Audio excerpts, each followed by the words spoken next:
Welcome to Growing Younger Health and Fitness podcast designed for people over 40.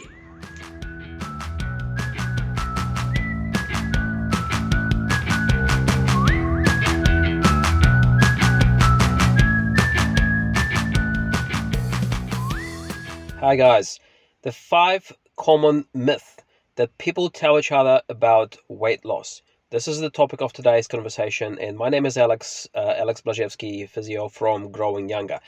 So, the topic of weight loss is such a hot, emotional subject that naturally these kind of topics they sort of they overgrow with a lot of myth and lies and false beliefs. Because people want results and they want it fast and they want it with as little effort as possible. So what doesn't help the situation is the so-called experts, and this is very common these days, especially on social media. They almost prey on the fact that people want results and they want fast results. They come up with these theories, and some of them are partly true and some of them are not true at all, to make it seem like if they follow that recipe that they offer, that people can get really easy results, which in the vast majority of cases is just simply not true.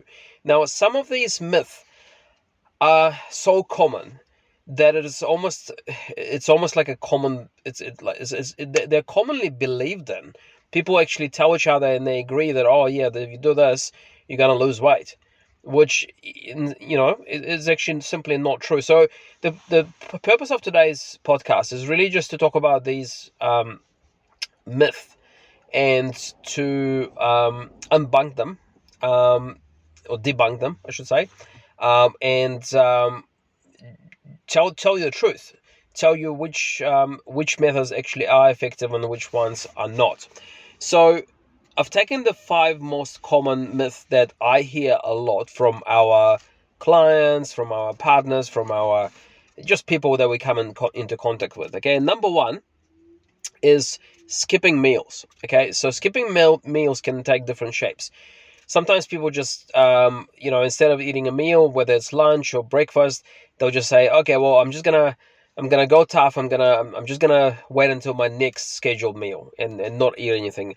Quite a few people do what's called intermittent fasting, okay, which basically, by nature, gets you to skip at least 1 or 2 meals a day. So what that means is that with intermittent fasting, you've got a window of time, and it's usually quite a narrow window. So it kind of varies, but let's say 6 to 8 hours a day you can eat, and outside of that window, you cannot consume any food. Okay, so I guess that it goes under the same category of skipping meals as well. Now, intermittent fasting can work. I'm not saying you cannot lose weight with intermittent fasting. The problem with diets and skipping meals in general is that it's not a very nice, healthy, or convenient way of doing it. So yes, you can lose some weight with intermittent fasting. The problem is, can you sustain this for forever? Because you're trying to lose weight not just for a couple of months. You're trying to lose weight and maintain that new weight indefinitely, right? So if you can only put up with that diet for a short amount of time, what's the point? Because as soon as you come off the diet, you regain it. You regain all the way back, okay? So that is why we don't particularly encourage intermittent fasting or skipping meals in general. Now, the other thing that skipping meals can actually do to your body or to your metabolism is that your body may think, if you're going hungry, right? The body may think that you're going into a starvation mode. Okay, and it dates back. This system in our body dates back to prehistoric times when we had seasons of harvest and abundance, and then seasons of autumn, winter, when there was not much food around. So when the body feels the approach of this hunger period, it will try to hold on to every single calorie in your body. It will try to hold on to every single fat molecule. So it actually slows down your metabolism, meaning that you'll feel lethargic, you'll feel low energy, but it will also mean that your body will burn less calories as well. all right? So it will kind of almost backfires. So we never advocate for being hungry, all right?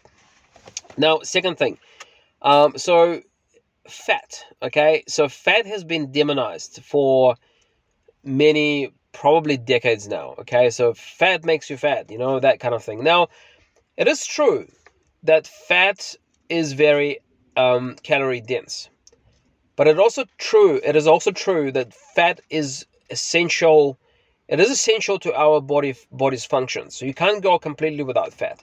And in fact, there are some healthy fats like omega-3s, for example. Okay, you can have olive oil, you can have avocado oil, and all these things are very good for you. Obviously, you can't overeat that stuff because it is, as I said, it is calorie dense.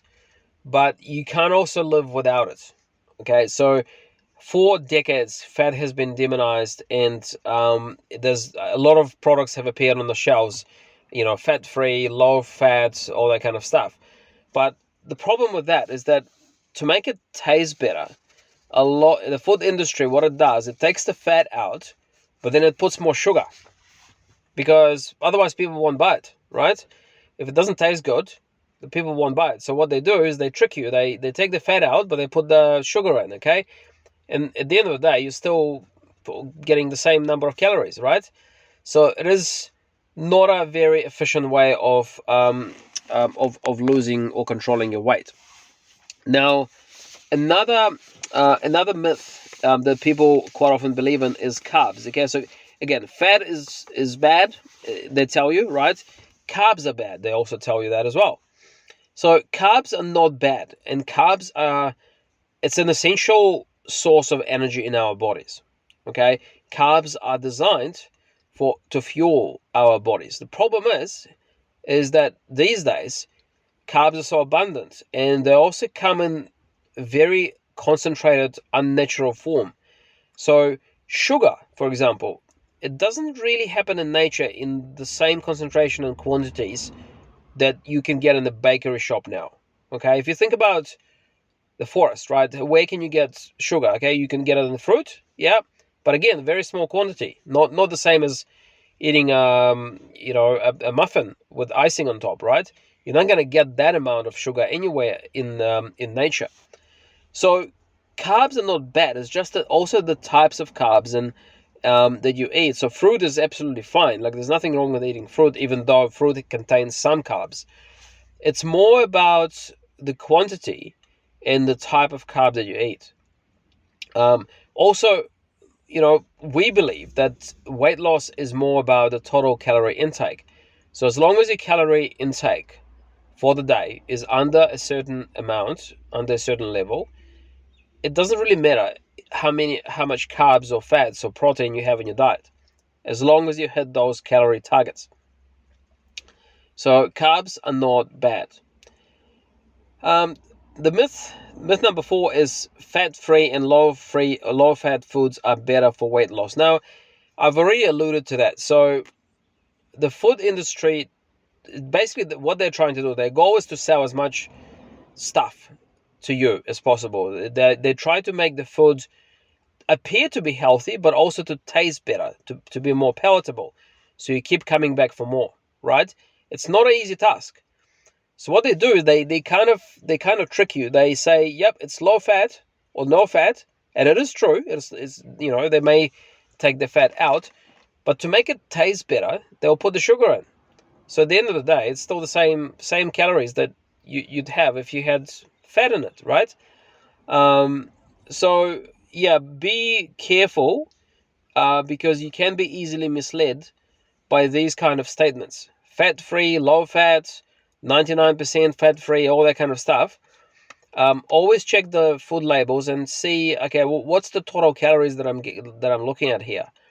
And quite often you'll see that the amount of sugar is actually higher or significantly higher than the normal fat options of the same product. So be aware of that. Now, in the 5th myth that I want you to be aware of is trying to lose weight fast. Okay, so people have seen programs on TV such as The Biggest Loser and all these kind of things, and yes, you can lose weight fast. You can lose, some people lose 2 or 3 kilos a week.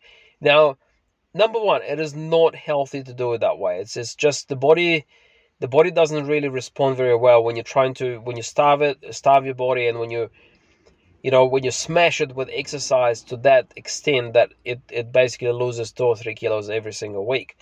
Um, the problem with that approach as well is that you need to maintain the weight. So once you lose the weight that you want to lose, the big goal or the big task is to maintain it long term, right? Now, if you're losing 2 or 3 kilos a week, you're doing something extreme. You're either starving yourself, or you're doing some kind of really intense physical exercise program. Now, you got to be honest with yourself. Can you keep doing this for the rest of your life, or to a certain degree? Okay, you obviously don't need to keep losing 2 or 3 kilos forever, but can you do a maintenance program? Can you do this maybe to a smaller degree, but can you keep doing this indefinitely? And most of the time, the answer is no, because you want to enjoy life. You still want to enjoy the foods that you want to eat, and the kind of the grueling exercises that made you lose that weight so fast, you probably maybe not the sort of exercise you want to keep doing for the rest of your life. So I would probably focus on weight loss options where that are healthier, that are more sustainable, that you can actually enjoy doing things that way. So if it's an exercise, it's the sort of exercise that you'll be able to keep going for many years to come. If it's a nutrition plan, it's the sort of nutrition plan that you can sustain for years and years and years. So always think long term. You don't need to lose weight fast. Take your time, let the body adapt, let the body adjust, and then more focus on the long-term goal. 1 year down the track, 2 years down the track, even 5, 10 years down the track. What your body, what your health is going to be like further down the track. All right, so those are the 5 common myths that people very often have about weight loss. And hopefully that helps. Hopefully that sort of gets you on the right track. If you find this podcast helpful, we would really appreciate if you can forward it to a friend who might be struggling with a bit of weight control. Hopefully it will help them as well. Okay, all the best for now, and I will speak to you on the next podcast.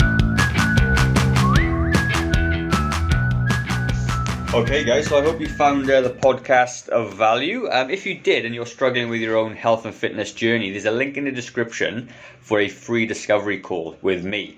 And that free discovery call, we're going to cover off a little bit about you, your history, your goals, what you want to achieve, and maybe we can help you or not with your own health and fitness goal. So if that does sound like something that you'd like to do, then click on the link in the description, and I look forward to chatting to you in the very near future. Have a good day guys, bye bye.